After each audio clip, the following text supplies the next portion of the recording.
Chapter 1. The pickup hit a pothole and bounced me up into the air.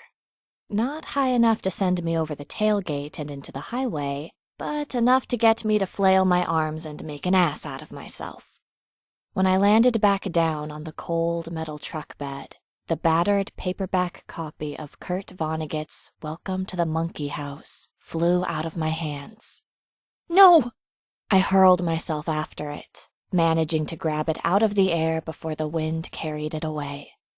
Cradling the book, I flipped backward through the pages and checked for damage until I reached the inscription on the inside front cover. Happy birthday, Mackenzie. Love, Dad. The book was irreplaceable. It'd been stupid to try to read it in the back of a pickup truck while we were speeding along the highway, but I didn't have anyone to talk to on the hour-long drive from Moyard to Donn's Hill. Boredom had gotten the best of me.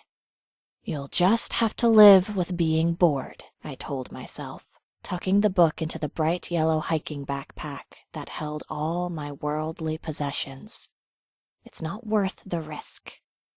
It was just as well that I stopped reading. The truck was slowing down. I craned my neck to see over the tall cab to make sure the driver was taking me where I'd asked to go, and that he wasn't making a detour to a cabin full of his deranged cousins or something. The prospect of being killed on the way to my new life was why I'd been nervous to hitch a ride with a stranger. I thought it was pretty ironic that the driver had made me sit in the open truck bed instead of in the cabin with him, as though he was in danger from me. Me, the tiny 27-year-old girl who sometimes still had to buy clothes in the juniors section at Kohl's. My fears were put to rest when I saw a weather-beaten sign at the side of the road reading, Easy Sleep Motel. The pickup truck pulled into the motel's parking lot, coming to a stop under the awning that sheltered the front office. I hopped out with my pack on my back. Thanks for the lift, I told the driver. He leaned out his open window and tugged on the brim of his baseball cap. You sure you want to stay here? There's better places in town. My sister runs a B&B on Main. I'd priced that B&B and all the other lodging options within Donn's Hill city limits. The rates were outrageous. All of them were 5 times as much as a room at the Easy Sleep. I shook my head. Thanks, but I'm good here. He cast a doubtful eye over the structure. The motel was older, built in the 70s, with a row of small rooms strung side by side on a single floor. The building sat sideways, perpendicular to the highway to maximize the number of rooms that got to enjoy the breathtaking view of the weathered paint and broken windows of the abandoned lumber mill next door. Despite the low room prices, there wasn't a single other car in the weedy parking lot. If you're sure. I'm sure. Thanks again. He shrugged and pulled away, heading back down the highway toward Donn's Hill. I put both hands on the small of my back and pushed it forward, stretching out my spine. It ached from the long bus ride to Moyard, and then the pickup truck. I couldn't wait to relax in my room, maybe even draw a bath and soak for a while. I tugged open the door to the motel's lobby. The scent of stale cigarettes made my nose crinkle, and a sallow-faced clerk stared at me from behind a plexiglass window. Can I help you? He punctuated the question with a spit that he shot into a narrow-necked beer bottle with the label torn off, adding a bit more to the pool of murky brown saliva that filled it. Yes. I have a reservation? He chewed in silence for a moment before responding. Name? Mackenzie Clare. The clerk rifled through a small pile of papers in a tray on the desk. Beside me, a baseball game played on a flat-screen television mounted on the wall. The technology felt out of place among the lobby's ripped vinyl furniture and the motel's outdated filing system. I wondered if my online reservation was the first they'd ever gotten. At last, the clerk found my reservation receipt.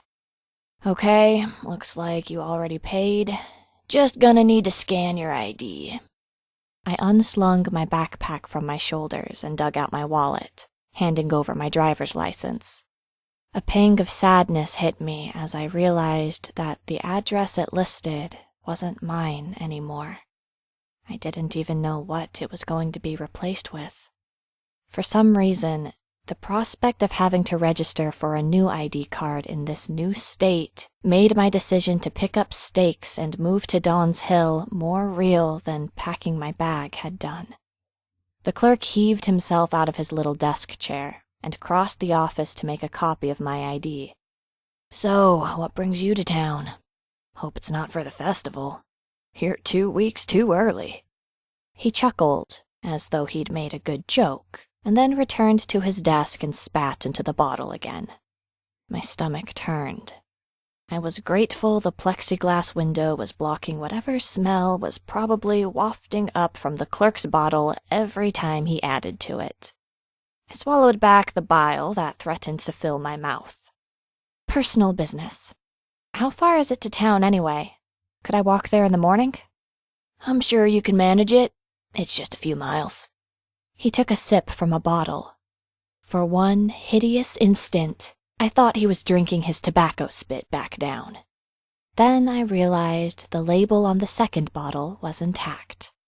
He passed me a receipt, a small bronze key, and a television remote control. "Sign this, and don't go walking off with that controller, or it's a $30 charge to your card." "All right, thanks." I pushed the receipt back to him, took my key and remote, and left the lobby.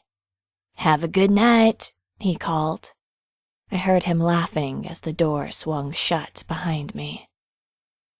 My room felt sleazy. It was the kind of place I imagined Josh and his other girlfriend had had all their secret rendezvous. That is, when I'd been in town. When I'd been out of town, like for my father's funeral, he'd just brought her home to our bed. The wound was still fresh. It took all of 2 nanoseconds for my anger to bubble up to the surface, and I hurled my backpack into the corner of the room. Then I had to remind myself to breathe. "Simmer down," I thought. "You left him behind. Let him go."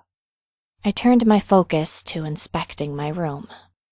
It was reasonably clean, but there was no getting rid of the lingering odor of stale cigarettes that had followed me from the lobby.